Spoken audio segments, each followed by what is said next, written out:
Bismillahirrahmanirrahim. Innal hamdalillah wassalatu wassalamu ala Rasulillah wa ala alihi wa sahbihi wa man tabi'ahum bi ihsanin ila yaumil qiyamah. Saudara-saudaraku sekalian, kali ini kita akan mencoba untuk sharing tentang bagaimana meruqyah dan menyembuhkan anak yang bandel. Memiliki anak yang baik, memiliki anak yang soleh, ini menjadi impian semua orang tua.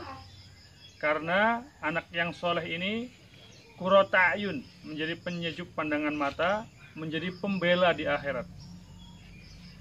Nah, tetapi tidak sedikit kita temui orang tua zaman sekarang menginginkan anaknya soleh, tapi ternyata anaknya nggak soleh. Malah anaknya membangkang, anaknya membuat sakit hati, anaknya membuat kecewa, orang tuanya harus menangis di malam hari karena melihat kelakuan anaknya yang kurang ajar.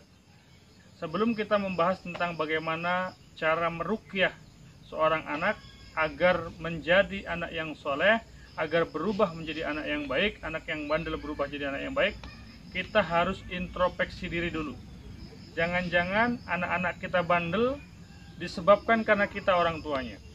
Kalau kita lihat anak-anak yang bandel, ada beberapa hal yang memungkinkan menjadi penyebabnya. Yang pertama, kemungkinan penyebabnya adalah disebabkan karena orang tuanya memberikan makanan-makanan yang tidak halal kepada anak-anaknya. Makanan haram yang masuk ke dalam tubuh anak-anak kita akan tumbuh menjadi perilaku-perilaku tercela. Jadi pastikan bahwa apa yang kita berikan kepada anak-anak kita berupa makanan, pakaian, untuk pendidikan dia, itu berasal dari yang halal. Itu yang pertama. Yang kedua, anak-anak kita itu butuh keteladanan dalam kehidupannya. Orang tua jangan hanya menuntut anak-anaknya menjadi anak yang soleh, tapi orang tuanya tidak menuntut dirinya untuk menjadi orang yang soleh. Orang tuanya melarang anaknya merokok, tapi di depan anak-anaknya dia merokok. Orang tuanya memerintahkan anaknya sholat berjamaah, tapi di waktu Allah memanggilnya di saat azan berkumandang, dia masih leha-leha di rumah. Maka ini tidak sinkron. Jangan harapkan anak kita menjadi anak yang soleh, kalau kita tidak menggesa diri kita menjadi orang yang soleh. Ya. Anak-anak kita butuh keteladanan, butuh contoh konkret untuk mereka bisa lihat. Kemudian yang ketiga, bisa juga anak-anak itu bandel disebabkan karena teman-teman pergaulannya. Maka kita pilihkan anak-anak kita teman-teman pergaulan anak-anak yang soleh. Karena teman ini sangat mempengaruhi perkembangan anak-anak kita. Ya. Yang keempat, figur-figur yang dia teladani, figur-figur yang dia cintai, itu kita harus lihat siapa tokoh-tokoh yang diidolakan oleh anak kita. Karena tokoh-tokoh yang diidolakan oleh anak kita itu akan sangat mempengaruhi perkembangan dirinya, mempengaruhi akhlak dan perilakunya. Nah, untuk anak-anak yang sudah terlanjur terjumus dalam kenakalan, terlanjur menjadi anak yang bandel, yang pertama harus dilakukan adalah orang tuanya harus merangkul dia. Anak-anak yang bandel itu tidak butuh omelan, tidak butuh ocehan, tidak butuh banyak nasihat. Yang dia butuhkan adalah rangkulan, yang dia butuhkan adalah didengarkan. Ketika orang tuanya tidak memberikan telinganya kepada anaknya sehingga anaknya nggak punya tempat untuk curhat, maka anaknya akan keluar mencari telinga-telinga yang lain untuk mencurhatkan seluruh beban yang ada dalam jiwanya. Maka orang tuanya harus mau mendengarkan jeritan jiwa anak-anaknya. Kemudian proses meruqyahnya adalah sentuhkan tangan kita di dadanya.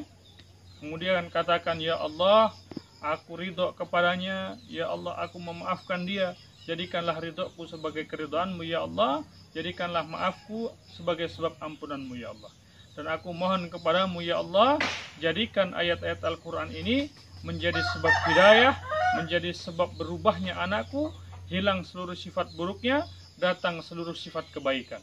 Hilang semua sifat kekufuran, datang seluruh sifat-sifat kesyukuran, seluruh sifat-sifat yang baik, sifat-sifat yang mulia, ya Allah, datangkan dalam jiwa anakku, ya Allah.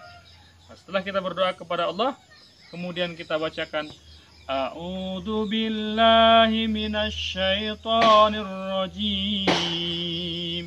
Bismillahirrahmanirrahim. Alhamdulillahi rabbil alamin. Ar-Rahmanir Rahim. Maliki yaumiddin. Iyyaka na'budu wa iyyaka nasta'in. Ihdinas siratal mustaqim. Siratal ladzina an'amta 'alaihim ghairil maghdubi 'alaihim waladdallin. Amin. Kita bacakan suratul Fatihah, boleh kita tambahkan surat Ar-Rahman, boleh kita tambahkan surat Toha, dan boleh ditambah ayat-ayat yang lain. Bacakan sehingga ayat-ayat Al-Quran yang dibacakan oleh orang tua kepada anaknya tersebut sursuful qulub, meresap ke dalam hatinya, kemudian tumbuh menjadi perilaku-perilaku yang mulia. Selamat mencoba, sudah banyak anak-anak yang mengalami kondisi seperti itu. Kemudian saya ajarkan cara ini, alhamdulillah biidznillah mereka mengalami satu perubahan yang luar biasa. Barakallahu fikum.